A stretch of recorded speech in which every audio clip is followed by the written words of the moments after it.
આકાશવાણી ભુજ પ્રસ્તુત છે અખબારોની હેડલાઇન્સનો કાર્યક્રમ હેવર હેવર.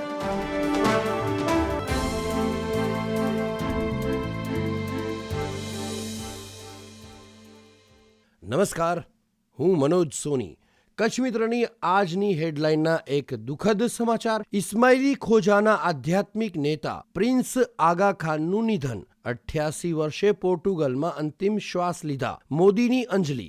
અનુગામી તરીકે પ્રિન્સ રહીમની જાહેરાત.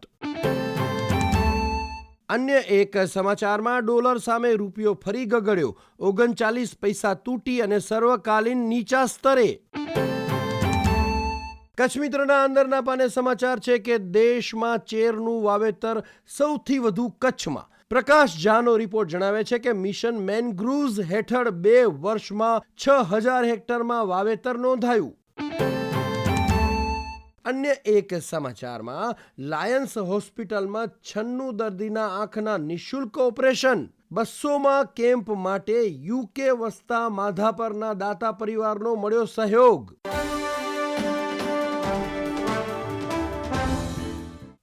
નિમિષા શાહ. સંદેશના પ્રથમ પાને મુખ્ય સમાચાર છે. યુએસથી ડિપોર્ટ 104 ભારતીયો અમૃતસર પહોંચ્યા. ગેરકાયદે વસેલા 33 ગુજરાતીઓ સહિતના ભારતીયોને અમેરિકાએ સૈન્ય વિમાનમાં પાછા મોકલ્યા. સંદેશના અંદરના પાને સમાચાર છે.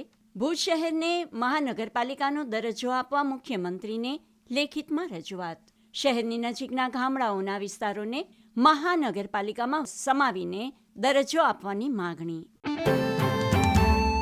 સંદેશના સ્પોર્ટ્સના પાને સમાચાર છે. ચેમ્પિયન્સ ટ્રોફીનું કોમ્બિનેશન ભારતનું મુખ્ય ટાર્ગેટ રહેશે.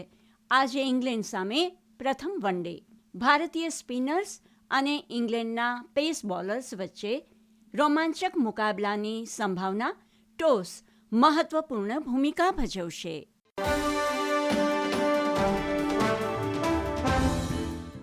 હું અમી કારિયા. દિવ્ય ભાસ્કરના ફ્રન્ટ પેજ પર આજની હેડલાઇન છે. સોનું 87,000 ને પાર. એક મહિનામાં 11% વધારો. ચાંદીનો ભાવ 95,000 રૂપિયા થયો. વૈશ્વિક સ્તરે સોનું દોઢ માસમાં $300 વધ્યું. અમેરિકા, ચીન, કેનેડા અને મેક્સિકો વચ્ચે ટેરિફ વોર વકર્યું. કચ્છમાં આરોગ્ય અને શિક્ષણને પ્રાથમિકતા ચાર્જ સંભાળતા નવનિયુક્ત ડીડીઓની નેમ. મૂળ આગ્રાના ઉત્સવ ગૌતમ 2018ની બેચના IAS. વિસ્તારની દ્રષ્ટિએ સૌથી મોટા જિલ્લામાં પોસ્ટિંગથી આનંદની લાગણી વ્યક્ત કરી. અન્ય એક સમાચાર છે. સસ્તા સોનાના નામે 5 લાખની ઠગાઈમાં 14 મહિના બાદ 3 ચીટરોને ઝડપી લેવાયા. લેભાગુ તત્વની લોભામણી જાહેરાત પર વિશ્વાસ ન કરવા અનુરોધ કરાયો.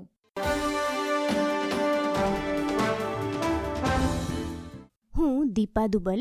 ગુજરાત સમાચારના છેલ્લા પાના પરના સમાચાર છે કે ગાંધીધામના રસ્તા પહોળા કરવાની કવાયત. 3000થી વધુની નોટિસ. અમુકે સ્વેચ્છાએ દબાણ હટાવ્યા. બાકીના મહાનગરપાલિકા હટાવશે. ગુજરાત સમાચારના અંદરના પાના પરના સમાચાર. પાલારા જેલમાં જડતી સ્ક્વોડની તપાસ. મોબાઈલ મળી આવ્યો. અમદાવાદમાં જડતી સ્ક્વોડને ચેકિંગમાં બેરેક સામે પિલરમાં છુપાવેલો ફોન મળ્યો. ગુજરાત સમાચારના અન્ય એક સમાચાર છે.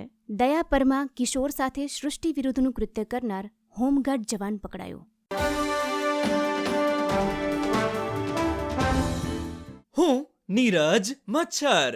5G ટેકનોલોજી જે ઉન્નત કનેક્ટિવિટી અને કાર્યક્ષમતા પ્રદાન કરે છે. આજે આપણે જે 5G જાણીએ છીએ તેનું અસ્તિત્વ એક માણસના અદ્ભુત કાર્યને આભારી છે. આ ગ્રાઉન્ડ બ્રેકિંગ ટેકનોલોજીકલ વિકાસનો પાયો નાખનાર પદ્મભૂષણ ડોક્ટર આરોગ્ય સ્વામી પૌલરાજ.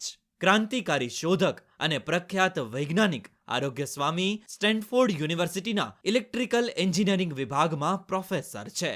તેમના કાર્યથી વાયરલેસ સંચારના ઝડપી વિકાસનો માર્ગ મોકળો થયો. આરોગ્ય સ્વામીએ ભારતીય નૌકાદળમાં 1965થી 1991 સુધી સેવા આપી.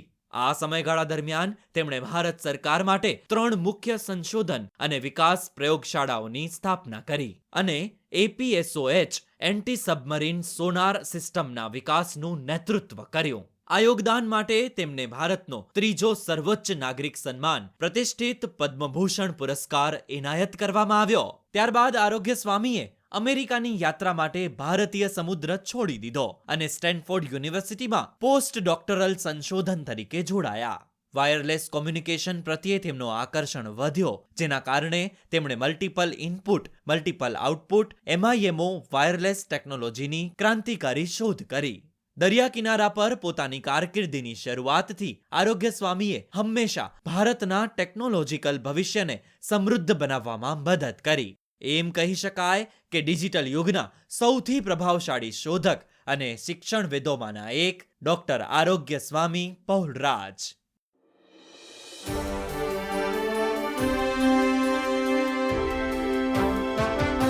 અખબારોની હેડલાઇન્સનો કાર્યક્રમ હેવર હેવર